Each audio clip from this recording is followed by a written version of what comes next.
सभी व्यूवर्स को रविशंकर का नमस्कार। आज हम चर्चा करेंगे जॉन रस्किन के एक एस्से द रूट्स ऑफ ऑनर की। सम्मान उन लोगों से संबंध रखता है जिनके उद्देश्य आत्म बलिदान से निर्देशित होते हैं। इस निबंध में रस्किन कट्टर राजनीतिक अर्थशास्त्रियों के मौलिक दृष्टिकोण की आलोचना करता है कि व्यक्ति आत्महित द्वारा निर्देशित है, न कि अन्य भावना द्वारा। इस निबंध में नौकर और मालिक के बीच के रिश्ते को बताया गया है कि उनके बीच में कैसा रिश्ता होना चाहिए। मालिक तथा नौकर का संबंध इस तरह का होना चाहिए जिस तरह का रेजिमेंट के नायक तथा उसके व्यक्तियों का होता है।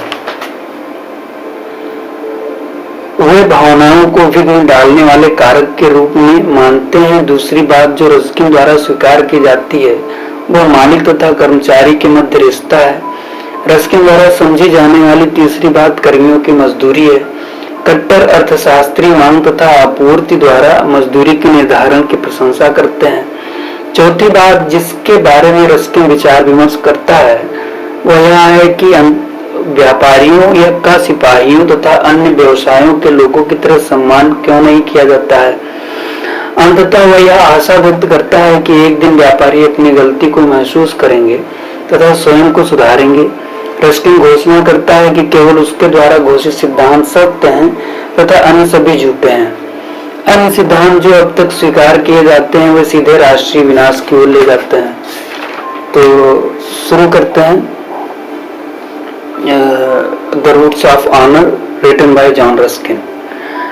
राजनीतिक अर्थशास्त्री भौतिक चीजों के पीछे इतना अधिक अंधा है कि वह प्यार, बलिदान, सहानुभूति तथा सहयोग की सामाजिक भावनाओं को कम कर देता है। वह यह आक्षेप देने के लिए तैयार रहता है कि भावनाएं स्थायी नहीं है। ये भावनाएं एक क्षण की उत्तेजना पर अप्रत्याशित रूप से प्रकट होती हैं तथा इनके जाने के पश्चात मनुष्य एक बार फिर भौतिक चीजों का या भौतिकवाद का यंत्र बन जाता है। इसके अलावा ये सामाजिक भावनाएं मनुष्य स्वभाव को बाधित करती हैं। मनुष्य स्वर्ण तथा सांसारिक चीजों के पीछे पागल है। वे भौतिकवाद के क्षेत्र में उन्नति करना चाहते हैं, इसलिए कोई भी आध्यात्मिक प्रवृत्ति के लिए अरुचिकर है।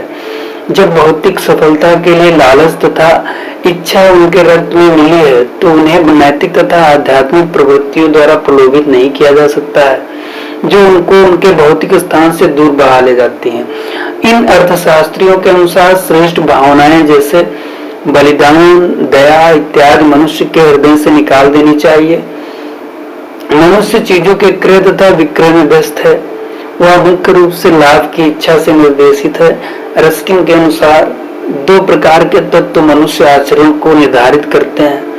समकालीन राजनीतिक अर्थशास्त्रियों के अनुसार प्रथम स्थायी तथा मूल तत्व है वह लालच, लोभ, स्वार्थपन इत्यादि हैं। दूसरा अस्थायी तत्व है जैसे प्यार तथा सहानुभूति की सामाजिक भावनाएं। चाहे अस्थिर तत्व कुछ समय के लिए मनुष्य के स्वभाव में प्रवेश करते हैं, उनका प्रवेश एक गुण संबंधी परिवर्तन लाता है। परिवर्तन केवल यांत्रिक तथा भौतिक नहीं है बल्कि यह रासायनिक है और इसका परिणाम व्यक्ति की आत्मा या भावना या स्वभाव के रूपांतरण में निकलता है। रस्किन समकालीन राजनीतिक मितव्ययिता की तुलना मांसपेशियों को सुदृढ़ बनाने वाले व्यायाम के विज्ञान से करता है जो यह मानता है कि मनुष्य के पास ढांचे नहीं है। इसका मतलब यह होगा कि विद्यार्थियों को गोलियों में लपेटा जा सकता है, केकों में चिपटा किया जा सकता है या रस्सियों में फैलाया जा सकता है, लेकिन उन्हें स्पष्ट रूप से जानते हैं कि यह संभव नहीं है क्योंकि प्राथमिक तथ्य कि मनुष्य के पास ढांचे हैं किसी भी चीज को देखने की क्षमता खो चुका है।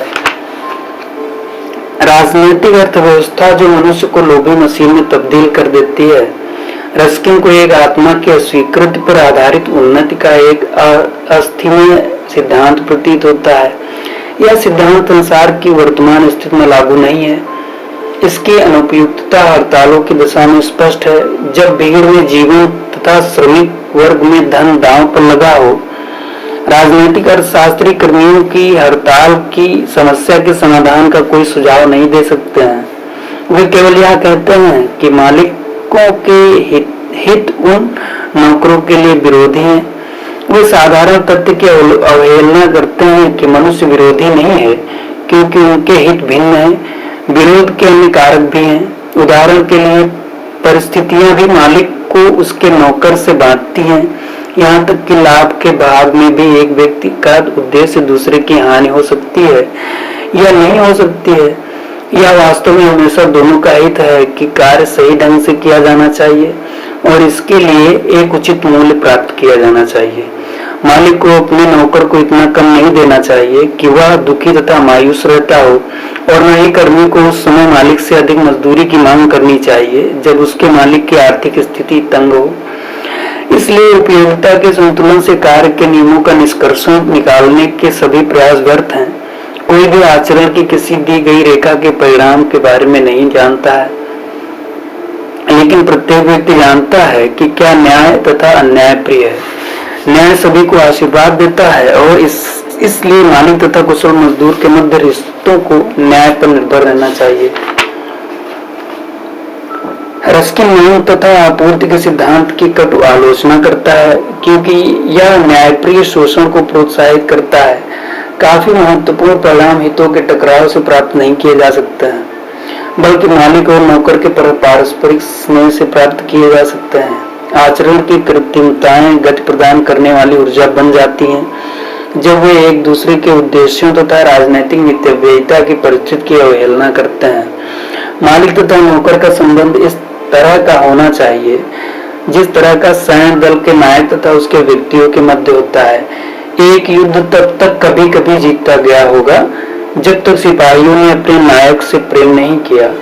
राजनीतिक मितव्ययिता के प्रचलित सिद्धांत में आसक्त व्यक्तियों के लिए उत्साहवर्धक स्नेह की कल्पना करना आसान है, जो नायक तथा सिपाहियों के मध्य विद्यमान रहता है, लेकिन वे मालिक तथा नौकरों के मध्य उत्साहपूर्वक स्नेह की कल्पना करने में असफल हो जाते हैं। यह कुछ मजाकिया है कि एक नौकर या एक सिपाही को एक निश्चित समय के लिए मजदूरी की निश्चित दर पर नियुक्त किया जाए, लेकिन एक कर्मी को मजदूरी के लिए एक मांग के अनुसार भिन्न मजदूरी की दर पर रखा जाए और उसे व्यापार से अचानक निकाले जाने का जोखिम हो। इन परिस्थितियों में दो बातें हमारा ध्यान आकर्षित करती हैं। पहली यह है कि किस तरह से मजदूरी को स्थायी किया जा सकता है जिससे मजदूरी के लिए मांग के साथ भिन्नता न हो। दूसरा, मजदूरी में किस तरह से उस स्थान के प्रति रुचि उत्पन्न करना संभव है जिसमें वे कार्य करते हैं। कट्टर अर्थशास्त्री इस प्रकार की परिस्थितियों की संभावना से इनकार करते हैं। रस्किन के लिए मामला अधिक महत्वपूर्ण है।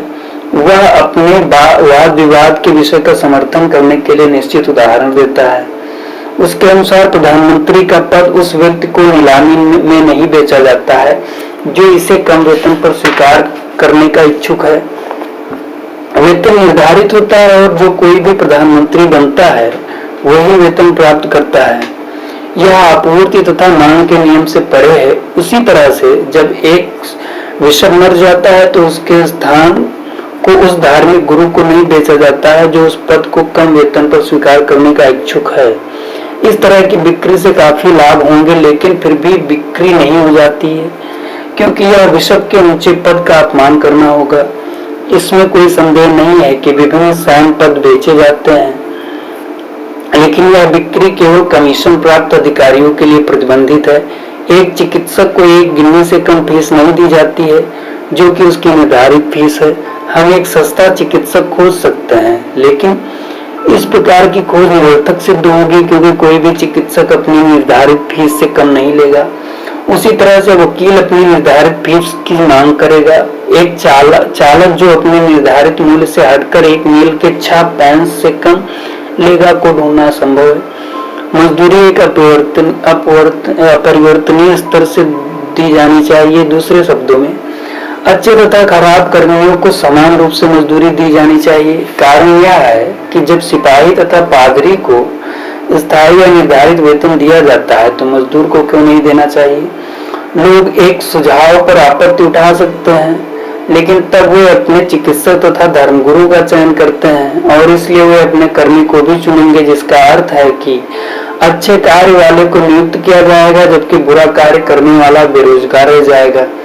यहाँ तक तो ठीक है, कोई आपत्ति नहीं हो सकती, लेकिन लोग खराब कार्य करने वाले को आधे मूल्य पर नियुक्त करते हैं और यह प्रथा विनाशकारी है। या कम कार्य करने की वजह से उसे प्रतियोगिता या प्रतिस्पर्धा में आने के लिए बाध्य किया जाता है। कुछ न्यायप्रिय सुझाव इसके लिए खोजे जाने चाहिए। हमारे समक्ष दो समस्याएं हैं। पहली, मजदूरी की समानता तथा दूसरी, रोजगार में कर्मियों की निरंतर संख्या। रखने व्यापार की दशा चाहे कुछ भी हो, मांग की अचानक तथा व्यापक अनिश्चितताएं विजय प्राप्त किए जाने के लिए एकमात्र आवश्यक कठिनाई है। एक कर्मी को मजदूरी अधिक होनी चाहिए यदि वह नियमित कार्य की अपेक्षा अनियमित कार्य प्राप्त करता है। सभी आधुनिक व्यापार संबंधी कार्यों की प्रवृत्ति मजदूरी तथा लाभों दोनों को जुए के रूप में फेंकना है। रस्किन मामलों की ऐसी अवस्था को अनावश्यक मानता है। वह कर्मियों के वास्ते जुए को प्रेम के परिणाम जैसा है तथा कर्मियों के लिए अज्ञानता तथा इंद्रिय सुख जैसा है। मालिक कमाने के प्रत्येक अवसर का लाभ लेना चाहते हैं, जबकि कर्मी यानी मजदूर 6 दिनों के नियमित कार्य की अपेक्षा कार्य के लिए 3 दिन तथा 3 दिन इंद्रिय सुख के लिए पसंद करते हैं। यह चीज कम लेकिन नियमित मजदूरी देकर हतोत्साहित की जा सकती है। रस्किन स्वीकार करता है कि इस प्रकार के परिवर्तन के प्रभाव में इस प्रवृत्ति के उत्पादक को हानि सहन करनी पड़ेगी। यहाँ यह नोट किया जा सकता है कि किया गया आदर्श कार्य वह कार्य नहीं है जिसे सुविधा के साथ या बिना हानि के किया जा सकता है। सिपाही बलिदान के योग्य है लेकिन व्यापारी नहीं है, इसलिए सिपाहियों का व्यापारियों से ज्यादा सम्मान होता है। एक सिपाही अपने देश की भलाई के लिए अपने जीवन को न्यौछावर कर देता है, इसलिए उसको अधिमानता दी जाती है। इस बात को समझने के लिए रस्किन विलेन के साथ सिपाही की तुलना करता है। जो विलेन हिंसा में लिप्त होता है, संसार इस प्रकार के विलेनों का सम्मान नहीं करता है। सिपाही को काफी सम्मान दिया जाता है क्योंकि एक सामान्य कत्ल करने वाले की तरह कत्ल या हत्या को अंजाम देने से काफी दूर वह अपने देश की भलाई के लिए मरने के लिए तैयार रहता है। वह देश के लिए अपने जीवन को निरंतर खतरे में डालता है। दूसरी तरफ एक व्यापारी अपने स्वयं के हित द्वारा निर्देशित होता है, इसलिए समाज द्वारा उसका सम्मान नहीं होता है।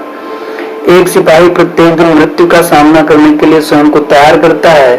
यदि वह नहीं मरता है तो यह उसका भाग्य है, अन्यथा वह अपने कर्तव्य को पूरा करने के लिए रोज अपने जीवन को खतरे में डालता है। वह युद्ध के मैदान से भागकर अपने जीवन को आसानी से बचा सकता है, लेकिन वह ऐसा नहीं करता है। यदि उसके शत्रु के घेरे में एक खाली स्थान है तो वह निर्भयता पूर्वक उसके जरिए प्रवेश करने की कोशिश करता है और यहाँ तक कि अपने जीवन को खोने से भी नहीं डरता है। रस्किन के विचार में यह आत्म बलिदान है जो व्यक्ति के लिए इज्जत तथा सम्मान लाता है। सिपाही की तरह चिकित्सक, वकील तथा पादरी अपने स्वयं के हित को पूरा करने की अपनी इच्छा की अपेक्षा अपने आत्म बलिदान की भावना तथा अन्य लोगों की भलाई के लिए सम्मानित किए जाते हैं। व्यापार के व्यक्तियों के पास अन्य व्यवसायों के सदस्यों की तथा तरह व्यवहार कौशल, दूरदर्शिता तथा मानसिक निर्णय की वही शक्ति होती है, लेकिन यह विचित्र है कि उनका सम्मान उदार व्यवसायों के सदस्यों की तरह नहीं किया जाता है। इसका कारण यह है कि व्यापारी सामान्यतः स्वार्थवश कार्य करता है, जबकि उदार व्यवसायों के लोग ऐसा नहीं करते। यह भी विचित्र है कि राजनीतिक मितव्ययिता के सिद्धांत इस दृष्टिकोण के लिए न केवल व्यापारी की सिफारिश करते हैं बल्कि प्रत्येक की सिफारिश करते हैं। व्यापारी एक दिन अपनी गलती समझेंगे। उन्हें इस तरह का व्यवसाय खोजना होगा कि विशिष्ट रूप से स्वार्थी न हो। वास्तविक व्यापारी एक्सकर्टन के नायक की तरह आर्टलाइकस से भिन्न होता है। सच्चा व्यवसाय उसी भावना से निर्देशित होगा जिस तरह से एक सच्चा सिपाही या एक सच्चा पुजारी है। एक दिन कोई वीरतापूर्ण स्वभाव का व्यक्ति भी व्यापार में शामिल होगा तथा समाज के लाभ के लिए हानियां सहन करने का इच्छुक भी होगा। चिकित्सक, सिपाही, व्यापारी तथा वकील सभी के प्रत्येक सभ्य राष्ट्र में जीवन की दैनिक आवश्यकताओं से संबंधित कर्तव्य हैं। सिपाही राष्ट्र की रक्षा के लिए अपना जीवन न्यौछावर कर देता है तथा युद्ध में कभी भी अपना पद नहीं छोड़ता है। चिकित्सक का कार्य देश का अच्छा स्वास्थ्य रखना है। जब प्लेग फैलता है तो उसे अपना कर्तव्य नहीं छोड़ना चाहिए। वकील समाज में न्याय लागू करने के लिए लड़ता है। एक सच्चे व्यापारी का कर्तव्य देश को कोई भी जरूरत की चीज मुहैया कराना है।